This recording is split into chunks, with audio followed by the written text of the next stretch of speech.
بسم الله الرحمن الرحيم الحمد لله رب العالمين صلى الله وسلم على سيدنا محمد وعلى آله وصحبه وسلم. الطفيل ibn Amr al-Dawsi, Sayyidina. Sahaba are Sada. One of the nice traditions of Egypt, it actually is very similar to the subcontinent. The subcontinent, you can't mention any Sahabi except that you say Hazrat, right? You say Hazrat, Hazrat so-and-so, Hadrat, in case you need translation. Hadratek, like Hadrat so-and-so, Hazrat so-and-so, Hazrat, Hazrat. In Egypt, you can't say a name of a companion unless you say Sayyidina. It's like you can't just mention them. They're not like my siblings or something. You just talk about them as if we're on a first name basis. We're not on a first name basis. You're the companions of the Prophet sallallahu alaihi wasallam. So Sayyidina Tufayl ibn Amr al-Dawsi. The Prophet sallallahu alaihi wasallam made a dua for him. Allahumma ja'allahu ayatan tu'inuhu ala ma yanwi min al-khayr. Oh Allah, make for him a sign that will help him with that good that he intends. With the good that he intends, okay? So Tufayl ibn Amr al-Dawsi is one of the leaders of his people, and he's from a tribe called Daws. The tribe is called Daws, okay? He's from its honorable people, he's from its noble people, he's from the people of good character, of good conduct.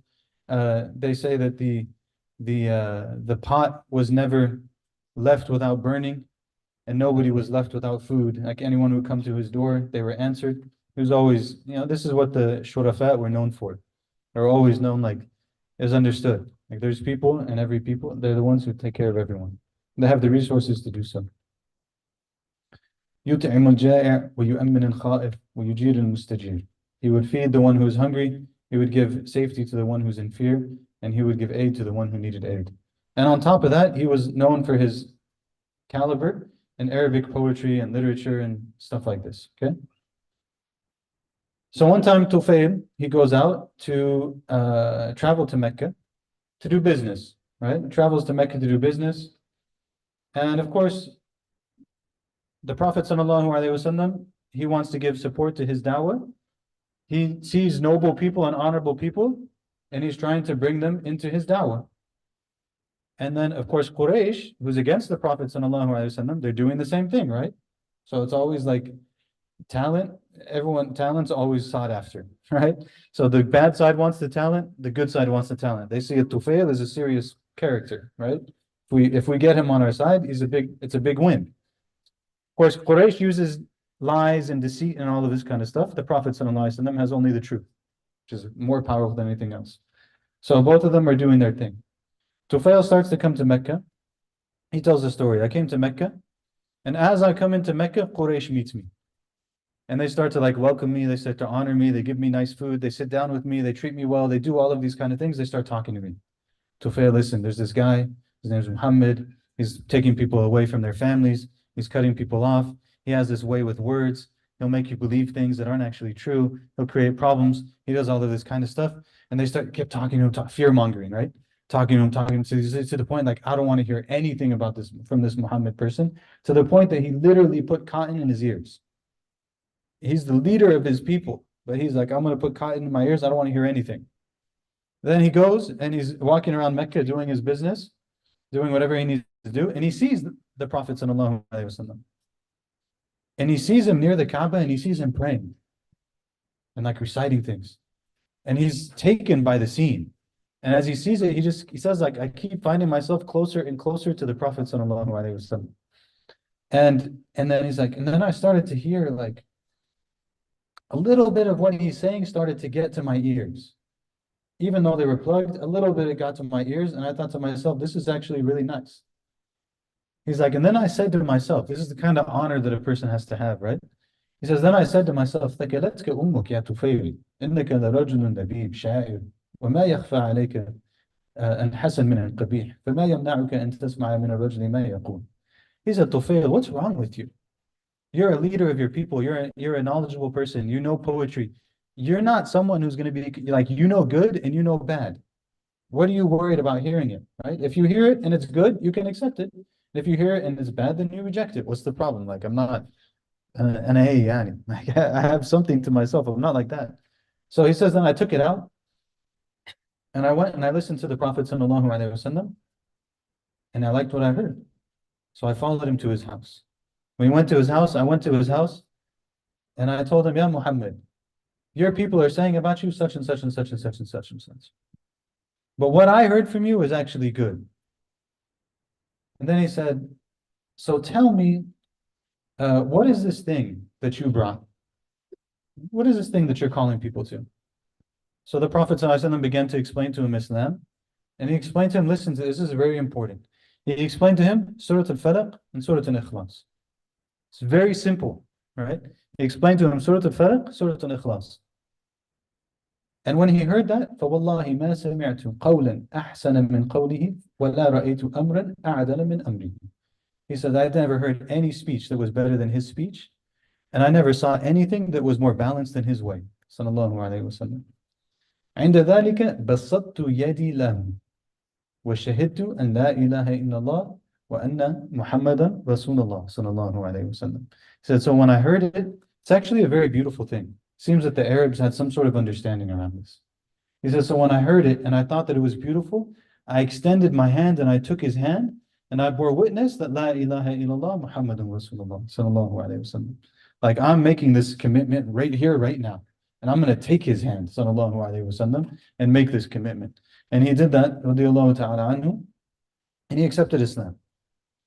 Then Tufayl says, and so after that, I stayed in Mecca for a little while, and I learned a little bit more Quran and a little bit more about Islam. And then after that, I decided I'm going to go back to my people. So when that happened, I said, Ya Rasulullah, inni imra'un muta'un fi ashirati, wa ana raji'un ilayhim, wa da'ihim ila al-Islam, fad'u Allah an yaj'ala li ayatan takunu li 'awnan fi ma ad'uhum ilayh. فقال اللهم اجعل له آية. So he went to the Prophet sallallahu alaihi wasallam. He said, Ya Rasulullah, I'm someone who, in my people, they listen to me and they respect me. And I'm going to go back to them and I'm going to call them to Islam. So make dua to Allah that He gives me a sign that will help me in what I'm calling them to. So the Prophet sallallahu alaihi wasallam said, Allahumma ja'al lahu ayah. May Allahumma ja'al lana ayat li aqwamina ya Rabb. So he said, Ya Allah, he said, oh Allah, make an ayah for him, make a sign for him. He said, so I went to my people. He's very tough. You're going to see it right now. He said, I went to my people. And I'm a little bit worried about, and as I get close to my people and I'm beginning to enter into the place where they live, a light appeared and just like went out from my face. Very like blinding light. But look at this, subhanAllah. He said, but I was worried my people might look at that and think that it was a punishment rather than a blessing. So I made dua to Allah, oh Allah, make the sign a little bit different so that they take it as a blessing. And Allah answered his dua. And He made the light go up from his head. SubhanAllah. And then he went into his people, and the first person who met him was his father. Don't judge other people's actions by your cultural context, okay? Clearly, he knew what he was doing at some level. His father came to him, he greeted him, he said, my father, get away from me. You're on something, I'm on something different than you, I accepted Islam. Islam is my way. His father said, Ya bunay, your way is my way. Just tell me what it is. Look, like he knows, you know. So your way is my way, just tell me what it is. He said, this is Islam. Go and make ghusl, come back and I'll tell you everything you need to know. And he went and he made ghusl and he took his shahada. Then the next person that comes to him is his wife. She comes to him, he tells her, get away from me. I'm on Islam, I'm on one way, you're on a different way, get away from me. She says, like, Habibi, you know, my way is your way. Whatever you're on, just tell me what it is. He said, go make ghusl from a particular water that was near like this idol that they had, you know? And he was trying to show them that this idol doesn't mean anything. She's like, what do you want me to go do that? And he's like, don't worry about any of that. Just go do what I told you to do and come back. She came back, she took shahada, she became Muslim too. Then he goes to tell his people, nobody else followed him. Nobody else followed him except one person. One person who's Dawsi. Who else is Dawsi? And the companions of the Prophet sallallahu alaihi wasallam. Very well-known companion. He's Dawsi. Anyone else? Anyone know who he is?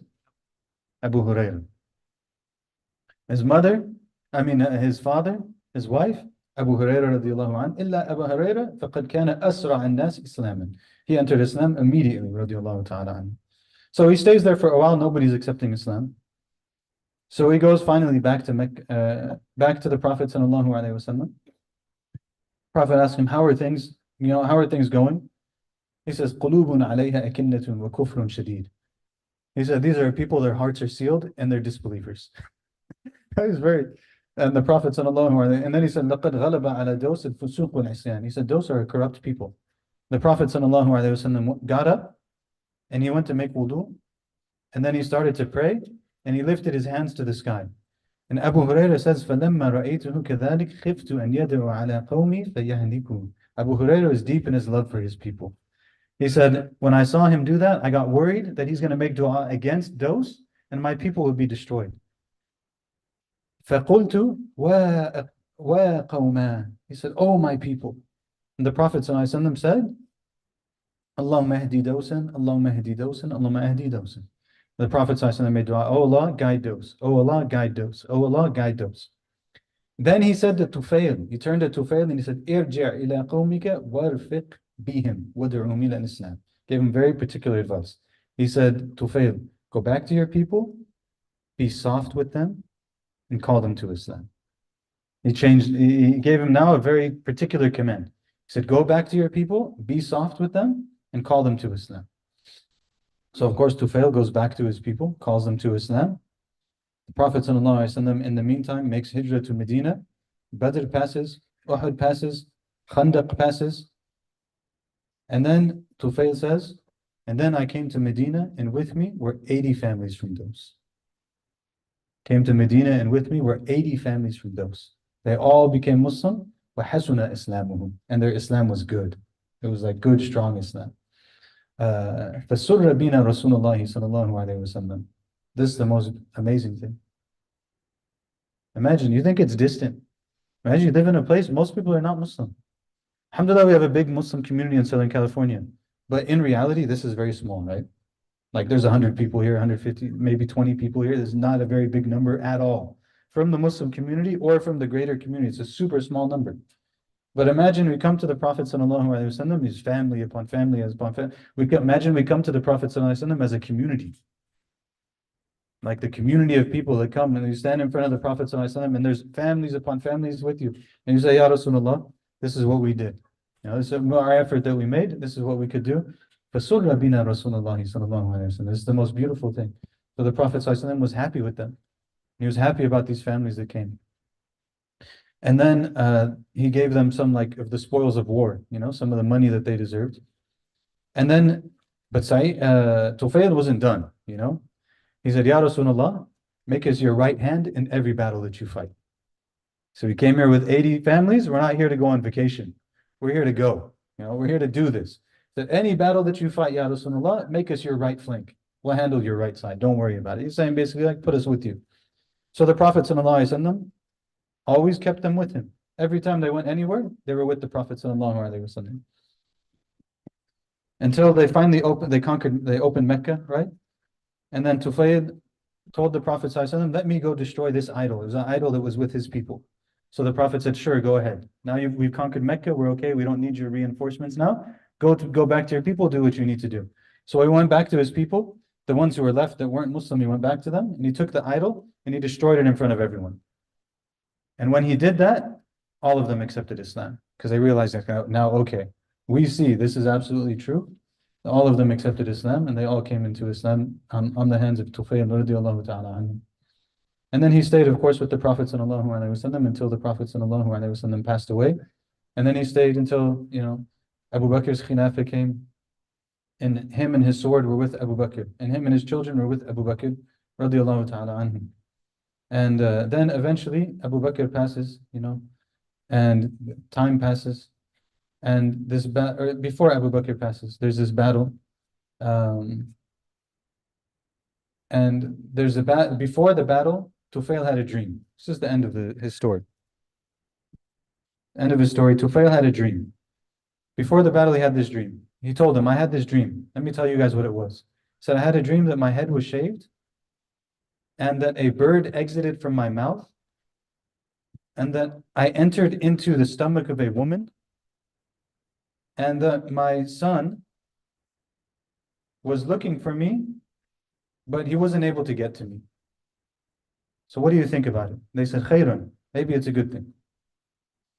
And he said, as for me, I know what it means and I'll tell you what I think it means. So they said, okay.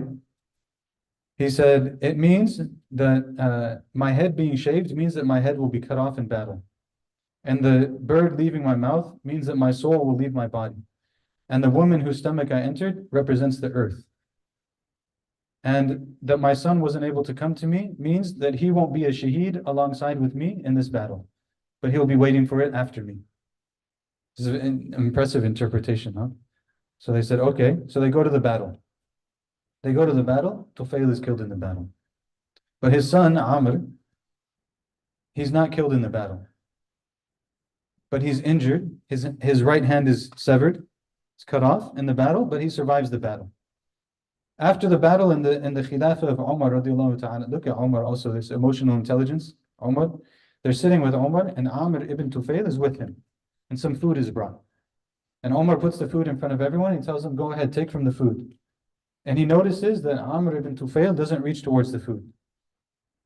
So Umar says to him, مَا لَكَ لَعَلَّكَ تَأَخَذْتَ عَنِ الطَّعَامِ خَجْلًا مِنْ يَدِكَ. He said, it was his right hand that was cut in the battle. So Umar tells him, what's wrong with you? Maybe you're shy because of the situation with your right hand. So Amr ibn Tufayl, he said, yes, that's true, Amir al-Mu'mineen. So Umar said, Wallahi, I will not taste a single bite from this food until your severed limb enters into this plate of food. And then he said, because there's nobody among us right now, except for you, who a part of him is with us, and a part of him is in Jannah. I mean, these people are something else. So there's nobody among us. Wallahi ma fil qawmi ahadun ba'duhu fil jannah illa ant. There's nobody among us that part of him is in paradise except for you. So they shared the food together. And then after that, his son he was still hoping for Shahada. His father died in Yamama, the Battle of Yamama, the one where all the Huffaz were killed. And the son died in the Battle of Yarmouk. And then caught up to his father. Rahimullah Tufayl ibn Amr al-Dawsi, fahuwa shaheed wa abu shaheed. Allah have mercy on Tufayl. He was the shaheed and the father of the shaheed. Radiallahu ta'ala anhu. May Allah subhanahu wa ta'ala be pleased with him and pleased with all of